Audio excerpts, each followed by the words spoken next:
This webinar is called the 7 Steps to Launch Your Coaching Program. Regardless of where you are in your business, you got to have focus on a single purpose going forward, whatever your next step is. It doesn't help you to prepare for step number 20 if you're on step number 1 right now. That'll usually just add more overwhelm and complication to the process. If you're at step number 1, let's get to step number 2. Now, that doesn't mean do it careless and don't plan for the future. That's not what I'm saying. But don't focus on all that stuff. Focus on what your very next step is when it comes to taking action. So specifically now, let's get into these steps for a launch.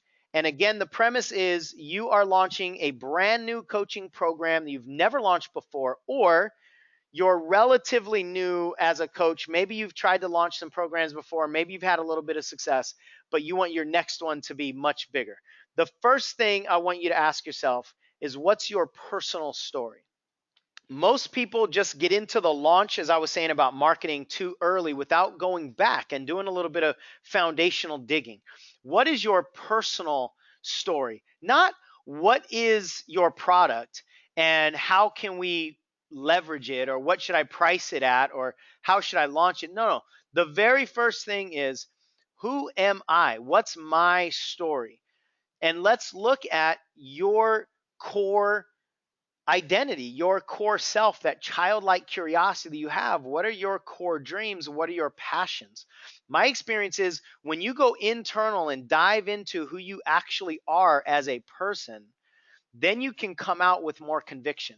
You can come out with more passion. You can come out with that authentic drive and that fuel that's going to attract people. But unless you go internal, unless you dig down a little bit, you're really not going to be able to launch anything fantastic. The analogy that I'm getting right now in my head is, imagine you have a spring coil, right?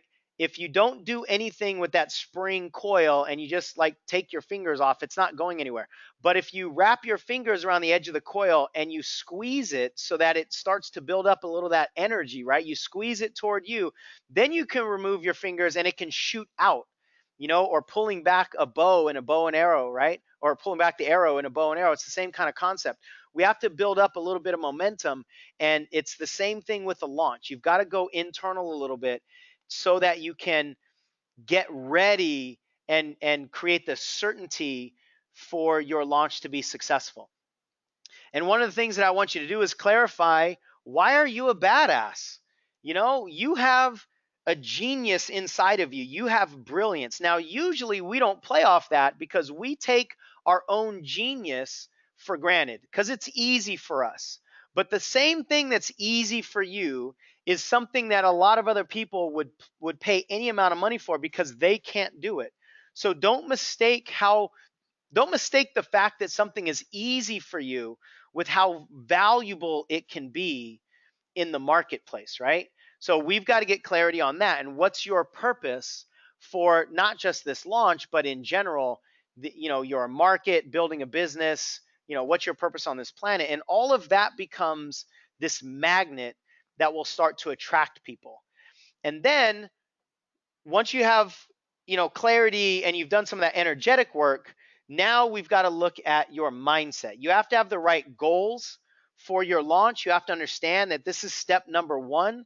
If you have a do or die mentality in any launch, you're probably doomed to fail from the get-go. I want you, if this is your very first launch, I want you to understand that this is launch 1 of 20. This isn't the whole game. You're not going to win or lose, succeed or fail on this launch. This is just the first step in a very, very long term mentality, right? In a long path. I want you to focus long term.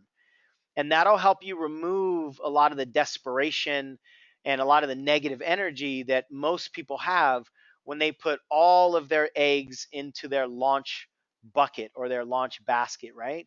And we also need to look at what your expectations are. What's the definition of success? Even, for some of you, you might want to make money, but for some of you, it's not about making money. It might be to build a list. It might be to get your name out there. It might be to actually just meet other people in the market that you want a strategic partnership with. There are many ways that a launch can be successful that don't have anything to do with money. Now, of course, as I said earlier, cash is the lifeblood of a business. So yeah, we want to set it up to make money as well.